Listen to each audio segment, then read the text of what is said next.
Welcome to Weltmuseum Wien. I guess that many of you know the place because of this fantastic Säulenhalle. It is the party center, a top party location in Vienna. Some of you may know the place because we have this notorious Penacho de Moctezuma, Mexican feather headdress, that pops up in the evening news or in a demonstration once in a while. But I guess that no one, or very few, know that behind those doors there are at least 20 galleries that have been empty for the last 12 years. And that below this floor we keep 200,000 objects from all over the world, cultural treasures, only for the director, the curators, and some guests to see, but not on display. So welcome again to the most unknown museum in Vienna. And soon it's going to be even worse. We're going to close shop completely. From November 3, the doors will close. You have seen this Sperrzone already. But we're doing it for a very good reason.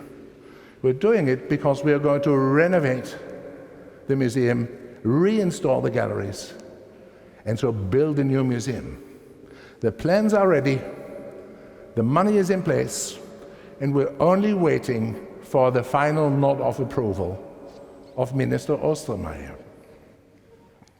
We want this museum to become an asset for the city, a place that makes a difference, a museum that connects the city with the communities and the citizens. That is our big challenge. And what I want to do tonight is share our vision with you and eventually invite you to become a partner in the process.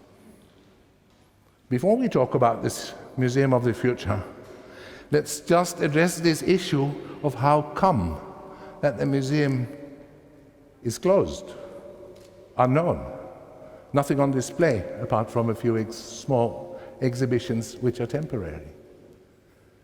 What was wrong with the former Museum für Völkerkunde, the Museum of Ethnology that we have renamed Weltmuseum Wien last year? I need a little bit of history. A lot was wrong with the Museum für Völkerkunde, with the Ethnological Museum. But not only in Vienna, in all other ethnological museums in Europe as well. And there are quite a lot of them. In every European country you will find an ethnological museum, and something was wrong there as well. In London, Museum of Mankind, famous museum, closed. Collections put into the storage of the British Museum. In Paris, Musée de l'Homme, still open but collections taken out, brought to the Musée du Quai Branly. Berlin, the Ethnologisches Museum in Dahlem is going to merge into the Neues Humboldt Forum in the center of the city. So it's a trend in Europe. It's a trend that museums close and renovate and reopen, that they go through a transformation. And now it's Vienna's turn. A little bit late, perhaps the last in the row, but finally it's our moment of transformation. Now we need some more history to find out why this crisis over the last 20 years in the ethnological museums has actually taken place. I'll take you back to mid-19th century. That was the time that the first ethnological museums were founded.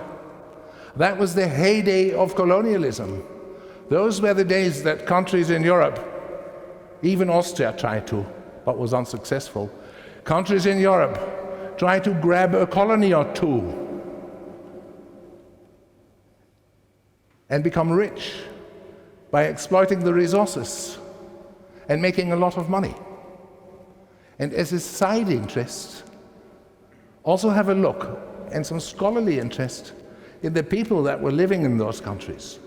So they brought home collections from those countries to European capitals, also to Vienna, to put them on display and tell the story about the peoples that live far away, that are primitive, barbaric, heathen, in need of development, quite nice sometimes,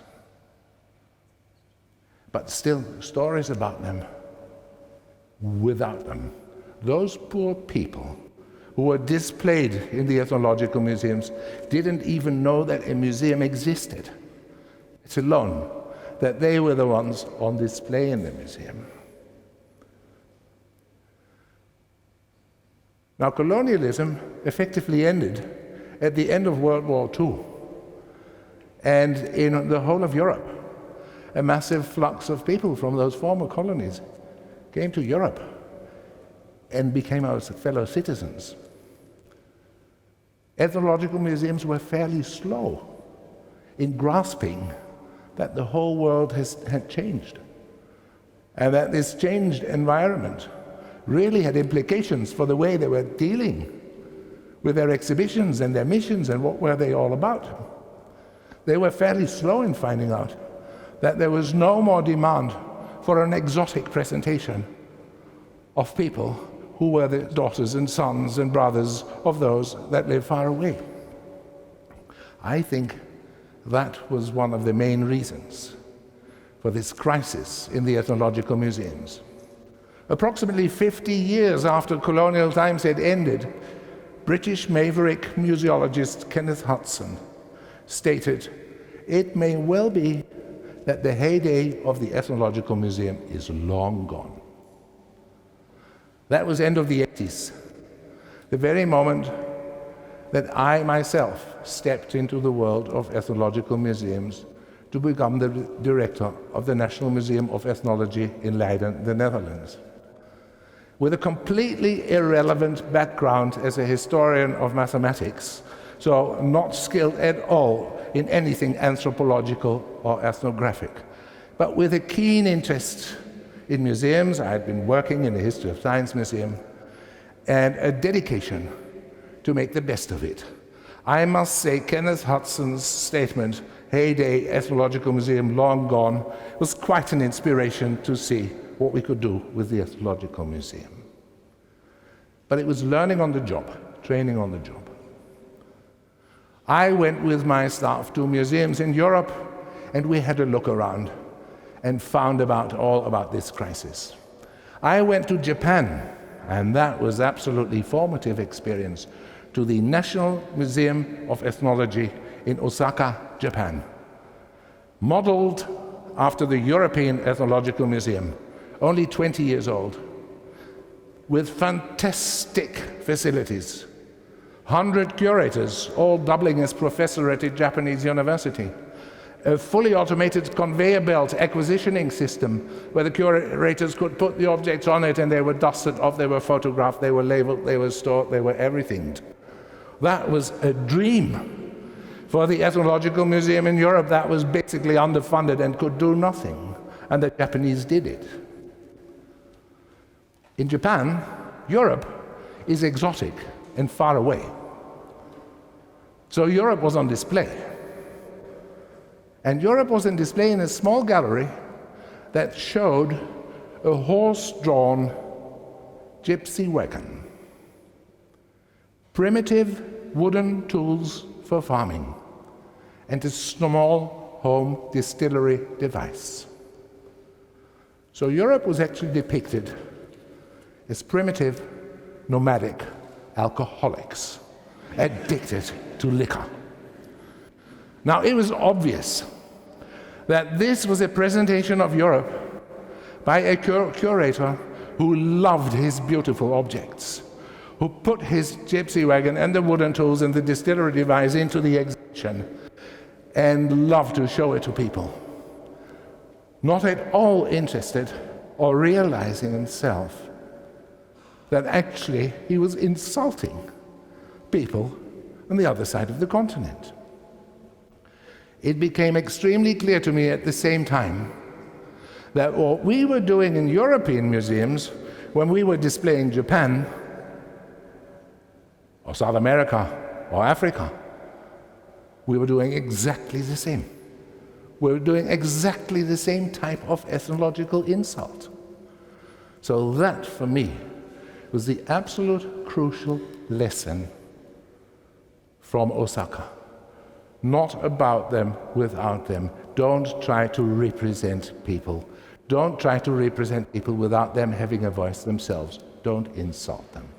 So that is the main lesson from the past, and I think it's the main reason why there was such a crisis in the Ethnological Museum. Let's turn to Vienna now. The main assets of this museum are the fantastic Habsburg architecture, part of this Vienna historical cityscape, at the main route of the tourists and in the heart of the city. The biggest asset of this museum is what's all hidden down there. The Captain Cook collection, which is over there, one floor below, bought by Emperor Franz, early 19th century. The famous collection of the Pacific explorer Captain Cook, that was on display in London. The museum went broke. The British Crown didn't want to spend a penny on saving the collection, and Emperor Franz said, "Get it to Vienna, I want to have it here." Or the famous Brazil collection, formed by Natterer, one of the men in the expedition that joined Prinzessin Leopoldine when she had to marry Dom Pedro, a scheming of Metternich to secure Austria's interests in Brazil. Or the Benin bronzes, just down there, one floor below. Fantastic Benin bronzes looted by the British in 1897 in Nigeria, sold and bought by the Moravian businessman Georg Haas and gifted to Emperor Franz Joseph to be rewarded a noble title. He became Georg Haas from Hasenfelde. Yes, there was a very cheap way for the Austrian emperor to acquire the best of the best for his imperial collections. It was quite a surprise for me to find out how much fantastic material had ended up during imperial days. But not only imperial days, also in post-World War Austria in the 1930s. The Vienna School of Anthropology sent out its anthropologists all over the world to collect material from nomadic peoples, to prove with them the existence of one and only one God. And the whole expedition system was financed by the Pope, who was interested in the result and in the proof. Now, the proof didn't work, but the collections are here, and they are fantastic. You can understand that we want to put these things on display in our new museum, and we will put them on display, with this story not of representing others, but the story of Austria having connected to the world and connecting to the world. A story with an Austrian perspective. We call it the Wien-Bezug. We present them as part of Austria's cultural heritage. But of course, these collections are not only Austria's cultural heritage. They are as much the cultural heritage of the countries of origin. The Penacho de Moctezuma is Austrian heritage, but it's also very much Mexican heritage. And we need the voices, and we want the voices of our colleagues, curators in those countries of origin to be heard by our audience. So we invite them to share their stories with us. That means we are no longer a standalone museum. We're a museum that depends on co-curatorship with curators from all over the world. One fantastic example of a network that we are part of that brings in that sort of knowledge is the ASEMUS network of Asia and European museums with Asian collections. That network is having its 6th conference here in Vienna from tomorrow. And one of the notional projects of that network was sharing the heritage, unearthing Philippines' past in European museums. And the whole idea was that in Manila, Philippine history was bombed away in 1944. In European museums, it's still there in their collections. So bring Filipino curators to Europe, assess the collections, document them, use them for exhibitions in the Philippines and in Europe. And all of us, we like it and are fascinated by the results. As of next week, a group of Filipino curators is going to assess our collections. And I'm looking forward to the fantastic stories that come up and that we can share with our visitors. Let's look at Vienna now, at the city.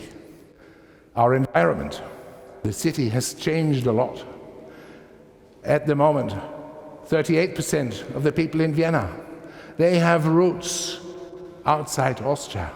Many of them have roots in countries where our collections are coming from. We want to invite them to use this museum as the spot where they connect to their own heritage. Basically, we want this museum to be the Bezirksmuseum for all the foreigners and migrants who've come to Vienna. In a month from now, for instance, the Mexican community will be here and will be celebrating their Dia de los Muertos, just next to the Penacho de Moctezuma, and it's a fantastic event where Vienna and the community of Mexicans living in Vienna can connect. Migration and migrants, it's a very, very important theme.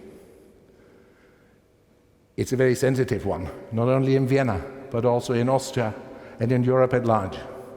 It's an issue that's highly politicized, and in popular politics, you hear the claims that we don't want migration. So we will devote one gallery to migration. We will have one gallery that tells the story that we're all migrants. And if you go back far enough in your own personal history, you end up with your ancestors who started walking out of Africa 200,000 years ago. So we're all migrants. And we tell the very specific stories of Burgenländer and Tiroler going to the Americas, emigrating from Austria, and compare their stories with those of Filipino people, for instance, or people from Turkey who have moved into Austria. For the message to be spread to our audience that migration is part of the human story as much as the sun and the rain are part of the weather. That is the reflective migration space. We'll also have a migration action space. The migration action space is going to be the space where we invite communities to come to the museum and celebrate. The first project is about to start.